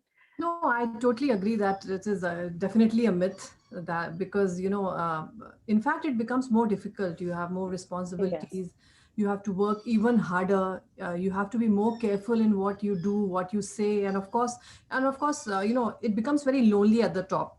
Yes. So, yeah, and there's a lot of pressure on you. How are you as a young diplomat? I could have taken, I could have said anything, and I have people to protect me. But now, the buck stops at me. So, definitely you have to be extremely careful because your juniors are watching you. Yes. The public is watching you, so you have to be very careful. And of course, about the impediments, I just want to say, of course, I never faced any impediment because the foreign service is a very merit-based service, and we had foreign secretaries who have been women. The top diplomats have been women since at least twice since I joined the service. There have been ambassadors all over. So, it's no impediment or glass ceiling, so as to say. But, the regular, which Mayor Bonnie also spoke about, there's this double burden of balancing career and primary caregiving responsibilities. Mm-hmm. It definitely presents a significant challenge. You want to be good at everything, yes. And I don't know why we women want to be women, want to be perfect in everything, So yes. that is a problem which we have. We want to be a great homemaker, great yes. mother, great wife, and even better, professional. So we want all of this together, and that too in 24 hours. So which is, physically not possible. Absolutely. Takes a toll because we're so hard on ourselves. Yeah, is to make, the powerful sociological and psychological wiring, it means that men are judged by a more lenient standard than women, always. If a woman fail, if a men fail, and if a women fail on the same thing, they will be judged differently. Yeah. So you're so right. I feel like, and before even anyone else judges us, we are ready. Like we are our own worst we have this inner critic that constantly on, and I have to constantly say, quiet. I have this, like women have this kind of inner critic that's always on. So we are burdened by our own expectations and gifts. But as you grow, as you, your support system also increases. I mean, as you reach the top, you are more experienced to deal with such pressures. You are more seasoned. I was a younger person. I was not sure of myself. I mean, if I'm doing it right, not right. You are more sure of your capabilities. You are more mature. Your support system has developed over the years. And of course, you have trained your husband and your children better. So that helps. Amazing. Thank you so much for sharing that, Apurvaji. Now, I had one more question that I wanted to address to everyone before kind of we wrap it up, but there's a couple of questions from the audience that's popping up here. So I don't know if we have, can I ask one more question? Or should we yes, absolutely. Go ahead. Are the panelists okay with that? Okay. So this one comes specifically for Mayor Crombie, that you've been a role model for many of us in Canada. Mayor Crombie, I can second that.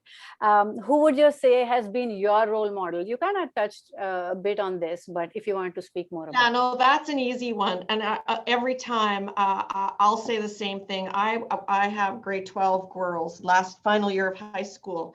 I've always had them to my events, and I've asked them that, who is your role model and mentor? And they all tell me the same person, every one of them, over 80% of them, over 85% of them. Yes, I get the odd supermodel and rock star, but 85% of them tell me their mother. The mother's the glue that holds it all together. The mother's the person they go to when they need something for inspiration, to encourages them. So your mother, your grandmother, your auntie, all the women around you, and then of course any other strong woman. So for me, I would look for the women in politics. I look at Hazel. Hazel was a woman beyond her years. She started in business at a time when women didn't. She had 3 kids. She had 2 boys and a girl, just like I do. In fact, we both merit the same age too. We both started at the same age with 2 boys and a girl, but no one in that era, 40 years ago, 45 years ago, left 3 little kids at home and went out into politics and then became mayor. It didn't happen.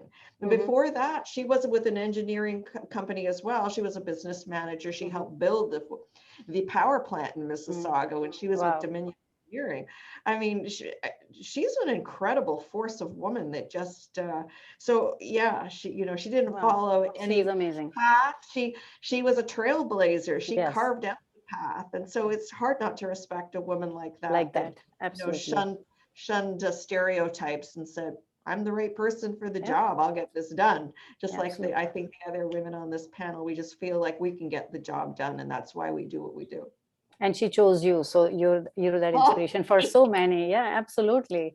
And they're also wondering about the fact that you've reached where you are as women leaders. You're either at the peak of your career or close to. Maybe you have more aspirations, but is there anything that you feel you are doing or would like to do to help others reach where you are?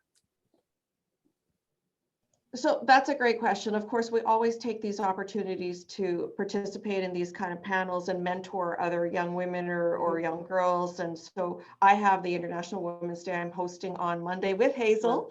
And I do that every year. I try to find an inspirational woman. It was Jean Augustine, the member of parliament, cabinet minister, our police chief, or whatever woman I can find that I think is a great inspiration, like the women on this panel.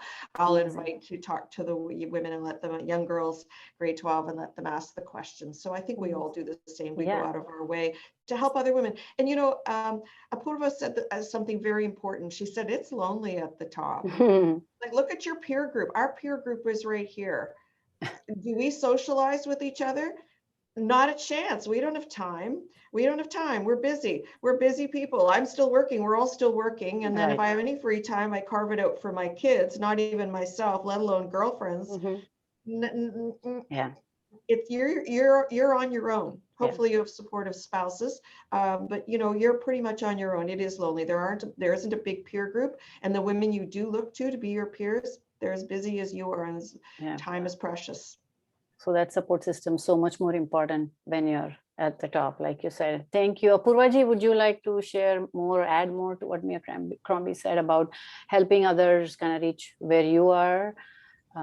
Definitely, I'm very happy to be, I've been, at least for the diplomats, the younger girls who have been joining the diplomatic service in India, we have made mentor groups on our own initiatives, and we kind of guide them and in turn learn a lot from them, because they come with new ideas and they have always they have a fresh perspective of looking at things. So it's a mutual kind of learning experience.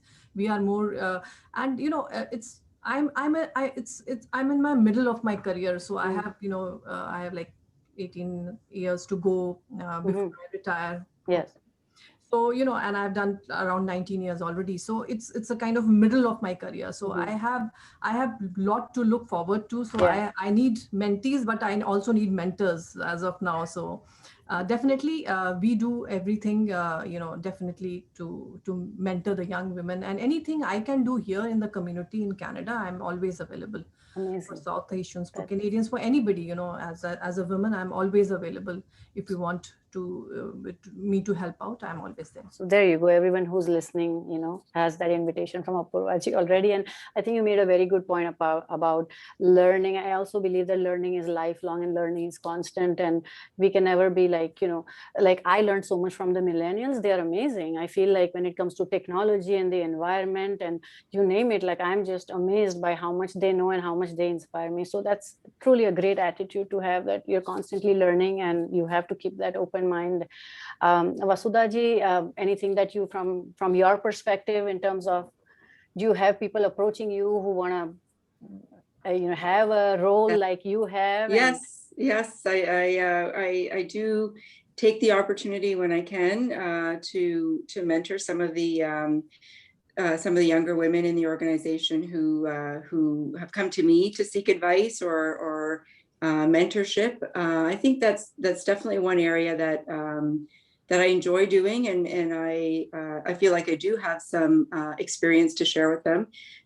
The other area that I try to actually try to influence is, I get to be involved in some of the decision-making processes when it comes to, looking at selecting people to move, to more senior levels in the organization. And I think that's not so much mentoring, but that's almost really more challenging my peers sometimes to say, what inherent biases do we sometimes have when we think about who might be a good person for that role? And sometimes characteristics that, for example, if one of our female, mid-level career people is very assertive. Assertive doesn't necessarily come across the same way for a woman as it does for a man. So, somebody who's considered to be assertive as a male is, oh, that person's very clear and very, very gets the job done or knows how to interact with, say, customers as an example. But sometimes if it's a woman, is she being pushy? Yeah. And so I challenge those sometimes and say, are we really being equitable in terms of how we think about these characteristics when we describe people's strengths or weaknesses and whether they would be good for, moving into a more senior level role. So sometimes it's not so much the mentoring, which is part of it, but it's also challenging our norms to say, what are some of the things that we maybe hold as biases that are perhaps standing in the way of some women advancing their careers, and let's make sure we challenge those as well. You're so right. I think that's an example a lot of us can relate to. That I absolutely agree with you. And I saw Mayor Crombie gave 2 thumbs up when you were giving that example. So I think it's the last question that I'd like to ask in closing. And again, this is for each one of you, because this is for all these young women out there who are starting out today, who are watching you, who admire you, look up to you, and want to be like you someday, have these dreams and aspirations. What career advice or kind of words of wisdom would you have for these young ladies?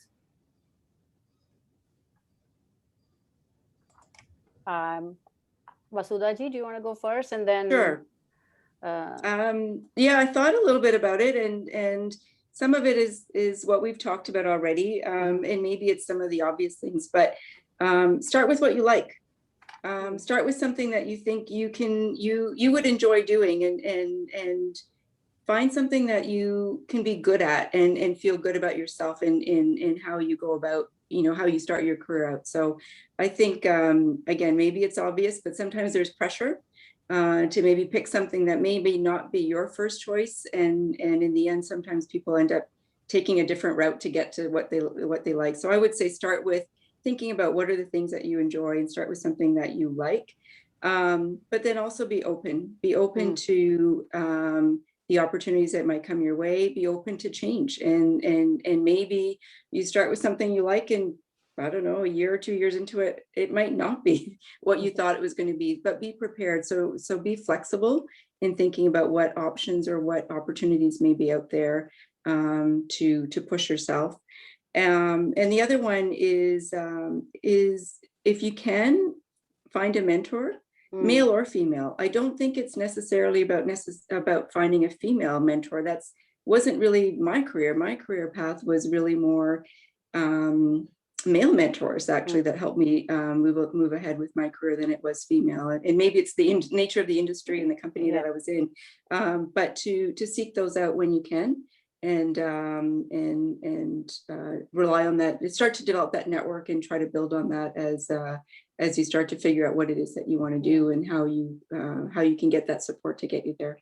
Absolutely. Such great advice. I totally agree. Both of them agree 100% with you. So important, mentoring and finding mentors. And it's always okay to have more than one mentor. Sometimes people think it's okay, I can just have a mentor, but you could have 5 different mentors depending on their area. And I think 20-30 years ago, like you said, Vasudha-ji, we were not even thinking of that aspect of flexibility. And I think it's better now. Like even for me, I think 25 years ago, it was like this or this are my 3 options, right? And then now it's a whole different ball game. It's like sky's the limit. So for all those young girls out there who look up to you guys, such great advice. Thank you for sharing that, Vasudha-ji, for us. My pleasure.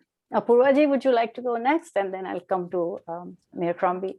Okay, we have already spoken about it, but my advice to the young girls out there is, first of all, you have to focus, and you should know what you want to do, be ambitious, and of course, open, because as Vasudha ji already said that, sometimes you think that this will work for you, but eventually it doesn't work for you. But that doesn't mean that, you have failed or whatever. So don't be afraid of failure, because it's a part of the process. How you manage your failure is most important. And as at the end, you don't take yourself too seriously. I mean, Okay. you laugh at things, and never forget your roots, and never Mm. let go of your femininity, which is extremely important. Amazing. You always remember that, anything men can do, women can do better. And let's be real, we are a life source, we are the element that keeps the home together, we are a powerful and creative force, and we are capable of doing multiple things together.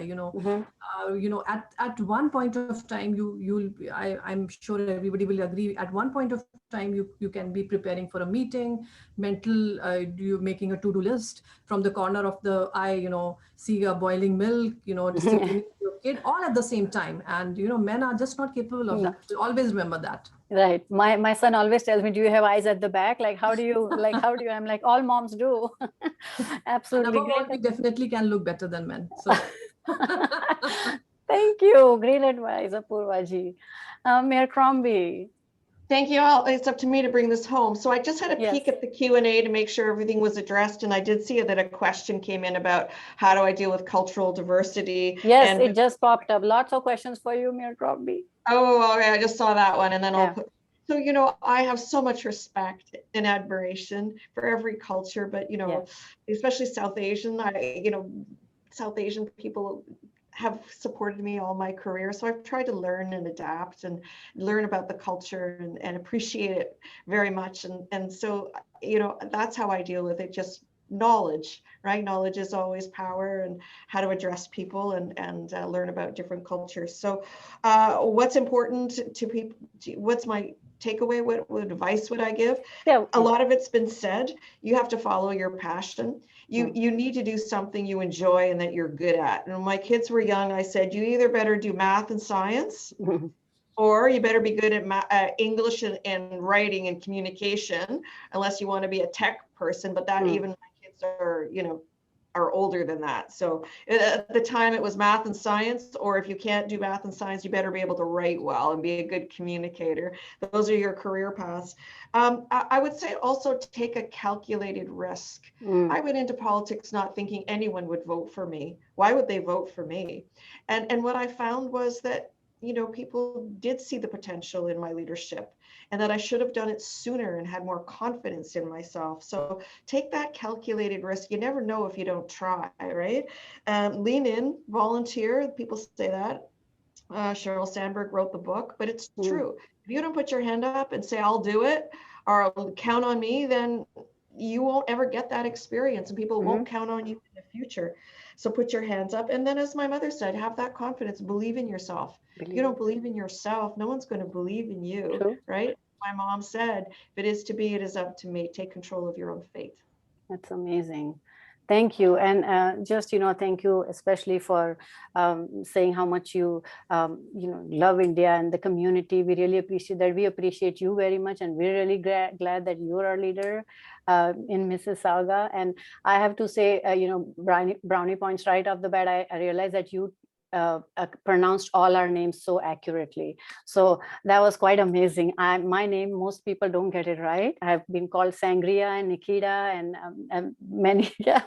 So right off the bat, Sangeeta, the exact pronunciation. So thank you very much for that. I really appreciate it. And, in closing, if I just want to take about 30 seconds to share like a very interesting anecdote. I heard in a speech given by Subramaniam Swamy. Now, a lot of you might know him. I'm not sure, Mayor Crombie, if you know him, but he talked about women empowerment and as per the Indian tradition. And he is the member of parliament in India now, but he did his PhD in economics from Harvard. He was a professor at one time and now turned into a politician. So he talked about the time back in our traditional history about, most people know Brahmaji, he was forming a cabinet. And in that cabinet, he had four portfolios to give away, out of which the three most portfolios went to women. Finance went to Lakshmi ji, and defense went to Durga ji, and education went to Saraswati ji. The only portfolio given to a man was information broadcasting, which we all know went to Narad Muni ji. So really, on that note, I want to say a very happy Women's Day to all of you. I want to say thank you on behalf of ICCC to all three of you for taking out time, not only on a Friday evening, but sharing your personal journey with us and inspiring us. I'm totally leaving inspired after this session, and I'm sure all those who are watching you, have been inspired to. You've given us a lot of wisdom between the three of you. So, and I'm really grateful that I had the opportunity to kind of have this panel discussion with you. I loved it, absolutely. And I'm going to hand it over to Vijay from here. Thank you very much, Sangeeta ji, and thank you very much, Bonnie, Mayor Crombie, Vasudha ji, Apurva ji. Just fantastic. It was riveting. I mean, I must say, I was listening to every word. I have an 18-year-old daughter that I'm going to make her watch this recording. This is fantastic, I think, and with technology today, this is going to be for posterity. It's going to be available for girls and women to watch, and fantastic. I'd like to thank all of you for making time. We have one more entertainment section, very quick. We'll get to it very quickly right now. This is a song and dance by Anusha and Isha Sharma. This was part of the competition that we ran. The top three people that we were going to showcase women talent, and we crowdsourced all our talent this time. So we're going to hear Anusha and Isha Sharma, and this is definitely good. I heard it already. It's going to be very good. Over to them.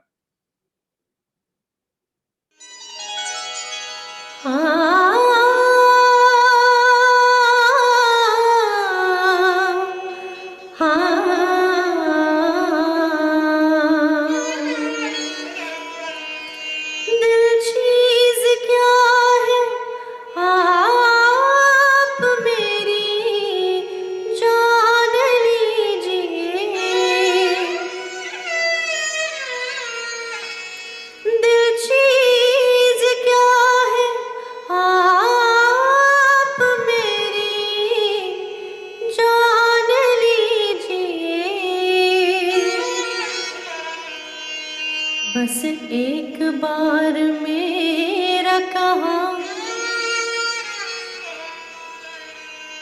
बस एक बार मेरा कहा मान लीजिए, बस एक बार मेरा कहा मान लीजिए, दिल चीज क्या है आप मेरे जान लीजिए।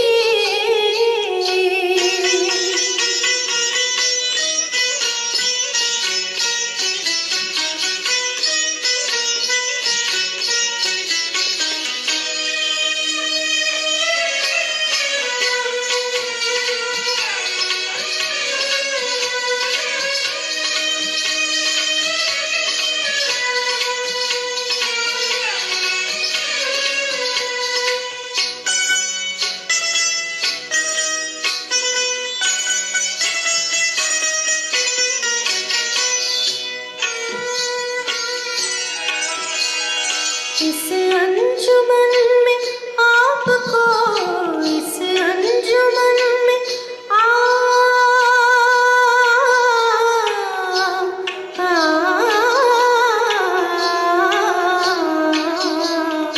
इस अंजुमन में आपको, इस अंजुमन में आपको आना है बार बार, आना है बार बार।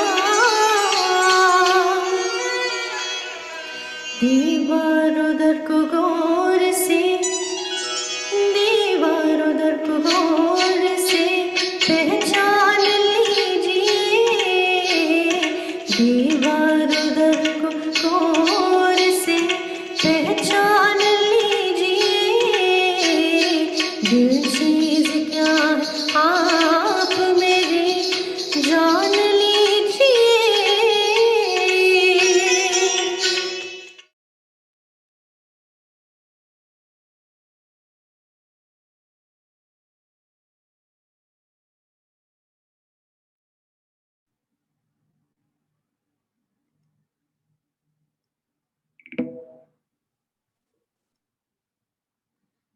Sorry, I was on mute there. We now get to the section where we've got to thank everybody, and the official job to thank everybody is my colleague Surinder Sharma. Surinder Sharma is Director, Indo-Canada Chamber of Commerce. He did his electrical engineering for IIT Delhi and served as senior professional with multinational companies all across the world. He's also been the part of the Mississauga Board of Trade for many years now, and he founded Power Saving Systems, assists Canadian industry. So over to you, Sharma ji. Thank you, Vijay. Good evening, friends.